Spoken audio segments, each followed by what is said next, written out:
Tesla has got some major problems with the Model Y right now, and the new big Model Y Juniper refresh is gonna have some serious issues. Wait a second, this is what the internet and media says, but is this true? Is Tesla missing CarPlay an absolute deal breaker? Is Tesla cheaping out by removing too many features? And should you even buy any Tesla in 2024 or 2025? As a Tesla owner myself, I want to give you the honest truth on 6 big Tesla problems the company and their vehicles are currently facing right now, and tell you what you need to know. This is going to be an extremely controversial video. I already know right now, so if you're a potential Tesla owner, make sure you watch this video.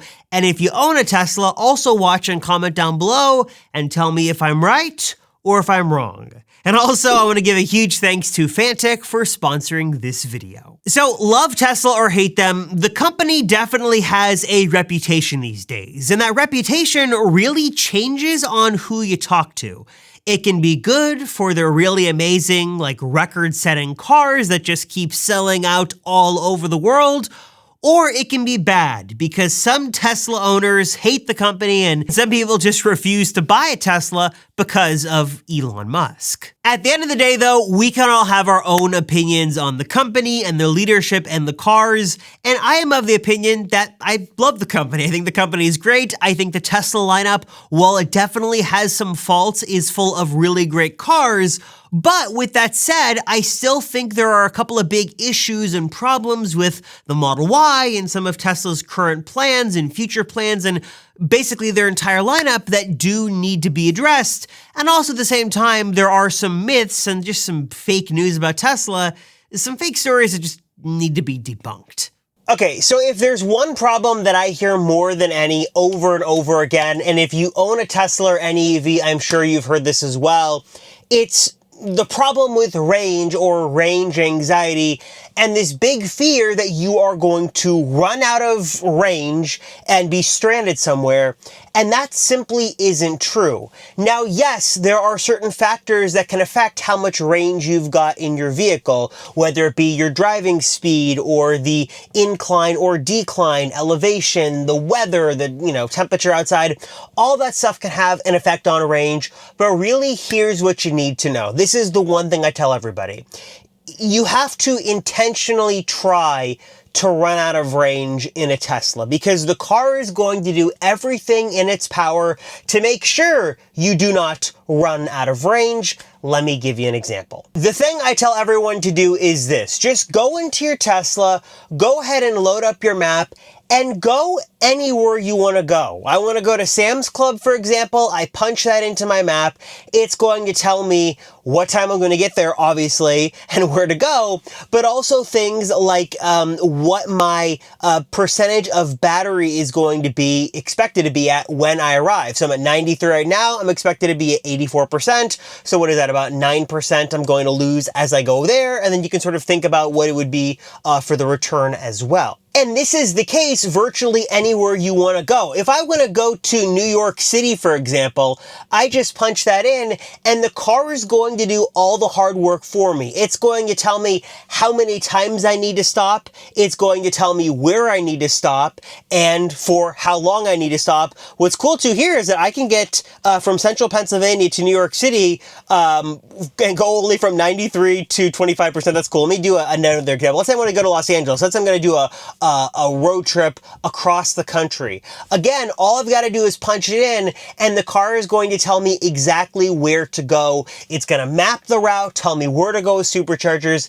It's going to do everything. So no matter where you go, if you want to be safe about it, as long as you just punch the destination into where you're going to go, the car will make sure you will not get stranded. Again, you've really got to ignore all the signs and all the warnings from the car to run out of range. It's really not much of an issue. What I tell people to do is not to focus or rather have this displayed in miles, but put it just by tapping it here to percentage, because I feel like there's a mindset shift when you go from miles to percentage. For example, let's take our phones, for example. if we sort of had a countdown as to how long we had until our phone was going to go dead, 3 hours, 2 hours, 1 hour, we'd sort of be obsessing over every little use of our phone. But I feel like with battery capacity, we sort of know what to expect. We know that 53%, which is where my phone is going to be, it's going to be fine with some light, moderate use. And yeah, when I get down to like 20%, 15%, I don't have to freak out. I just need to adjust my usage and conserve a little bit more. Same goes for Tesla as well. Another Tesla problem I've heard over and over again that, let me just tell you, simply is not true, is that you can't find good accessories for your Tesla, because there are so many amazing products to really enhance your Tesla experience and even really enhance your life. And one of these great companies making a great collection of products is this video sponsor, Fantic. I've got the chance to work with Fantic in the past. I love their products, and the X8 Apex tire inflator, you might have even seen this like at Costco. It's in a bunch of stores. It's like the tried and true tire inflator for a reason.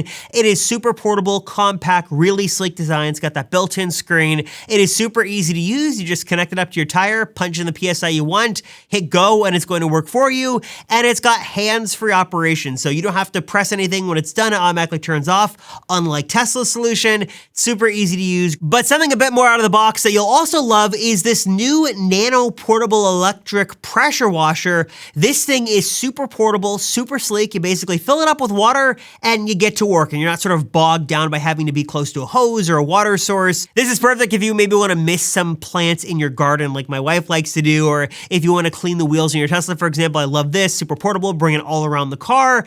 And this thing is just great and super, super versatile. It's got a built-in battery of 2,600 milliamp hours, so that's enough for 40 minutes of continuous water flow going through there, so plenty of battery life. Also, it can be recharged via USB-C, even recharged by a portable battery bank as well, so that's super flexible. You've got the ability to also adjust sort of the pressure coming out of there as well, so if you want to sort of have a light mist, maybe you're washing your dog or watering plants, you can go that route, or you want a bit more of a sort of a jet stream shooting out of there for washing tires or gunk off your car. This is going to set you up with that perfectly. If you want to learn more about the amazing Fantic products, get an amazing tire inflator, get an amazing nano pressure washer, and also just check out a lot of the amazing stuff that Fantic has got for you, hit the link right down below to learn more and check out some amazing Fantic products to really enhance your Tesla today. Link, of course, again, right down below in the description. Another big problem you'll hear all the time from people about Tesla is cost. People just think Teslas are way too expensive.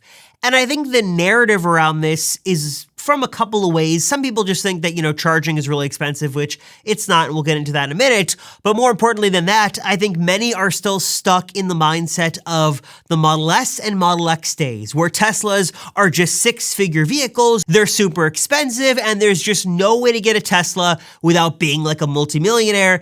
And that simply could not be more untrue than it is right now, because Tesla prices and incentives and deals and discounts have never been this good. The simple truth is that the days of the Model S and Model X and Tesla just being a high-end company are over. In fact, really Tesla's bread and butter these days, the car that is selling the best, is Model Y, followed by Model 3, and they're now more in the mass market consumer space than ever before. And if you do a little digging on Tesla's website, you'll see after like 2 minutes Googling and spending some time on their website that there are tons of deals and discounts and incentives to be had. In fact, just the other day, Tesla started this all-new promo with 0 down and I think a sub 3% APR on certain loan terms, so really good stuff there. They've got, I think, 1.99% APR financing they're offering on certain models for certain time periods.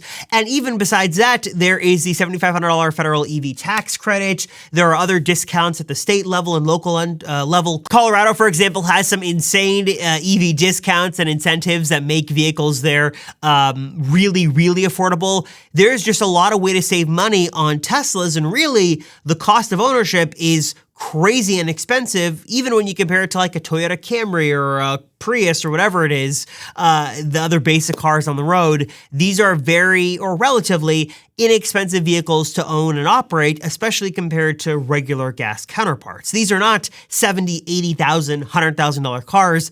simply not true. Another big criticism I hear about Teslas all the time is about the lack of CarPlay. Obviously, Apple CarPlay and Android Auto, they are huge on not just other EVs, but like many other auto manufacturers. It's a big deal.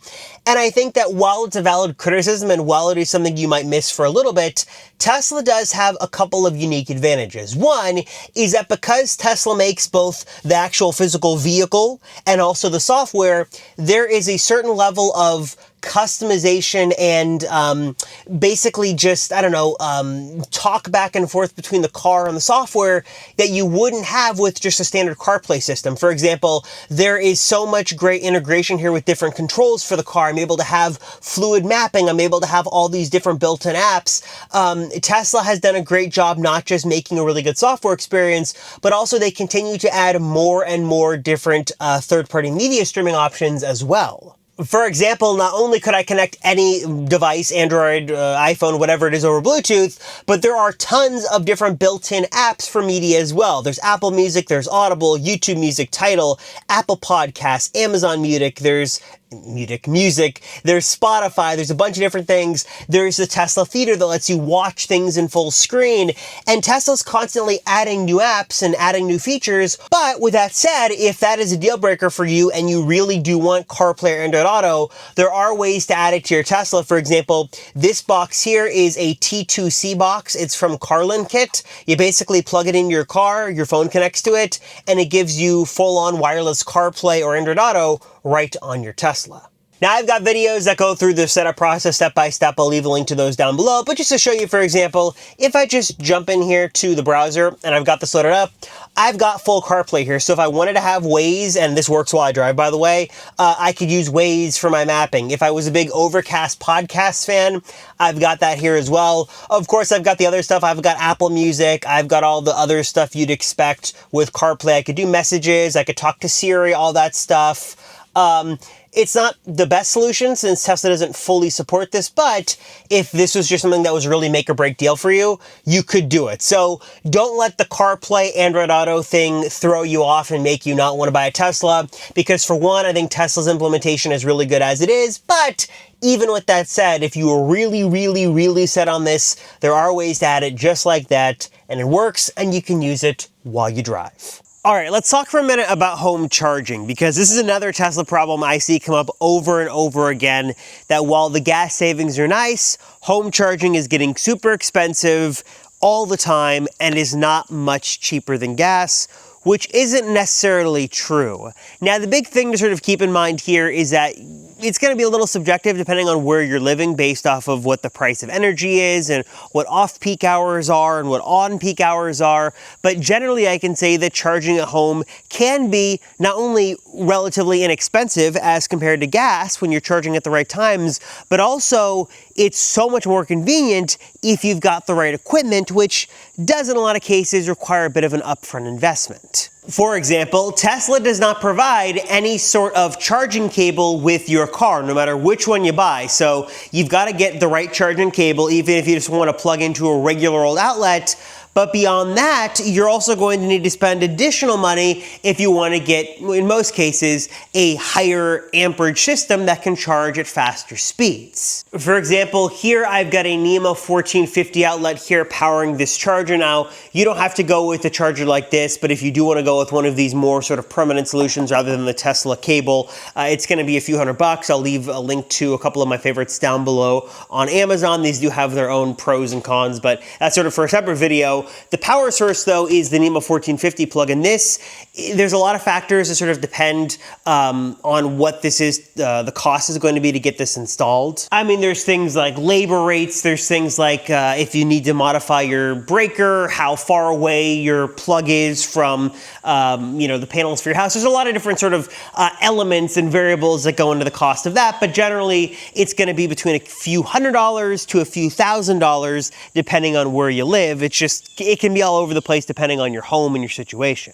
Now, the one thing to keep in mind with all this, though, is that there usually are some pretty good incentives. Not only can you save money by charging usually at off-peak hours as opposed to on-peak hours, and there are different apps and tools like OptiWatt, for example, that's free, that'll automatically do that for you, but also there are a lot of rebates and incentives to be had by doing that. Not only can you usually get cheaper electricity rates if you've got an EV, but also there are rebates to be had for getting a home charger installed or getting the actual charging hardware itself. While there is some initial upfront cost, a lot of that can sort of be mitigated by looking into incentives that'll cover, if not all of it, most of it, by offering you a considerable amount of money by getting an EV. But the nice thing is that once you've got all this done and you make that investment, you are set. And you can even just use one charger and one plug to charge multiple EVs if you're a multi-EV householder, you become one.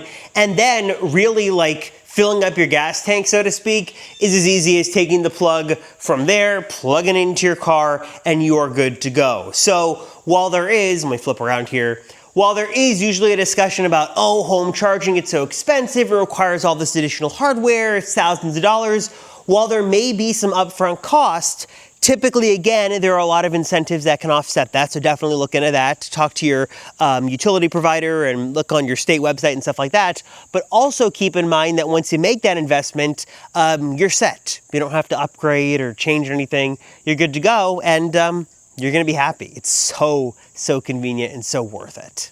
Another major Tesla problem I'm sure you've heard about all the time is how dangerous autopilot and full self-driving are and how they cause all these crashes and they can't be trusted, blah, blah, blah. Look, no driver assistance program software solution is going to be 100% perfect. And also there's like a wall of text you have to sort of agree to when you enable these features on your Tesla just to confirm that yes, you will be paying attention. But the truth of the matter is that these programs are very safe, and as long as you're paying attention and using them properly, you can actually really have a better driving experience. No, you cannot sit in the back and your car is going to drive you. No, you can't sleep while the system works. Those are just fake stories and fake videos. How it actually works is really well. So for example, I'll just show you here with full self-driving. Let's say I'm going to go on a drive here and I'm going to go to CVS. I'm just going to say, navigate to CVS. Now again, this system isn't perfect, no system is, but as long as you're paying attention here to the road and you've got your hands on the wheel ready to take over, this is a really good system that takes away from a lot of the typical driving fatigue. Not only is it super nice because in a lot of cases, and you'll just see right there, I didn't have my hand or pressure on the wheel was sort of warning me. With autopilot, it sort of does all the stopping and starting for you. But even with full self-driving, it's actually going to drive me where I need to go, which is very, very cool. So again, just to show you an example there, it saw those pedestrians up there, which is why it slowed down. Even I was wondering, why is the car going so slow? And it sees the flashing lights, so it's doing that, and after that it should now speed up. And again, the system's not perfect. For example, right now it's going 20 miles an hour in a 40 mile per hour zone, so it's going to speed up a little bit right there. And again, this full self-driving system, it is improving all the time. Tesla's constantly making changes. Again, it's telling me I've got to make sure I apply a little bit of pressure on the wheel to make sure I'm paying attention. But if you're paying attention, doing what you need to do, this system can be, again, way more of a blessing than it can be any sort of curse. Now, one of the other criticisms I hear a lot from Tesla owners and potential owners is that the Model Y in its current form does look a bit dated when compared to other, comparable EVs and even the lower cost or comparably cost Model 3. And I would say actually this is a very true and valid criticism. We've seen Tesla sort of make big changes to other vehicles in the lineup. The Model 3 looks amazing, and the Model Y is looking very dated. That wood trim just looks pretty dated in 2024. It's missing basic features like ventilated cooled seats. It doesn't have a rear display. There is no RGB ambient lighting. It's just missing a lot of the newer stuff you'll find in other EVs on the road. Now, obviously Tesla's answer to this is the big Model Y Juniper refresh, which should fix many of these issues, but as it stands right now, as great as the Model Y is, the 2024 model does look a bit old when compared to other vehicles in the Tesla lineup. So in this case, I do think this is a fair criticism to have on Tesla and at least exclusively right now, the current Model Y. Okay, so I'm curious, guys, where do you fall on all this? For all my Tesla owners who are watching this video, please drop a comment down below. Let me know what you think. Do you think these are valid criticisms? Are they not? Am I right? Am I wrong? Please, if you disagree with me, drop a comment down below. We can discuss.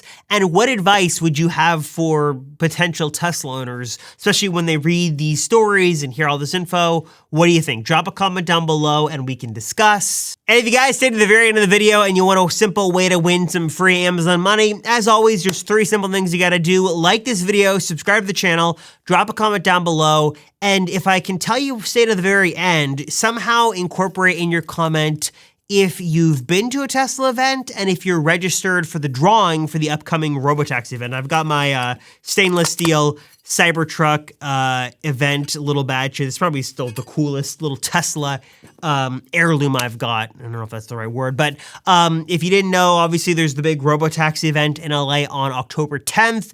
If you're a Tesla shareholder, you can jump onto the investor relations portal and enter for a chance to be selected to go. We don't know who's going yet or not. Hopefully I can go. It's only thanks to you guys and your support of this channel that usually I think I've gotten the chance to be able to go. So hopefully that happens again. I don't know. I'm entered in for the random drawing, so we'll see. But if I am able to go, I will go cover for you guys. But just drop a comment down below and let me know if you've gone to an event and your thoughts on that. And yeah, just some free Amazon money as a thank you for watching. So as always, thank you guys so much for watching. I appreciate your support. I am Robert Rosenfeld. I'll see you all in the next one.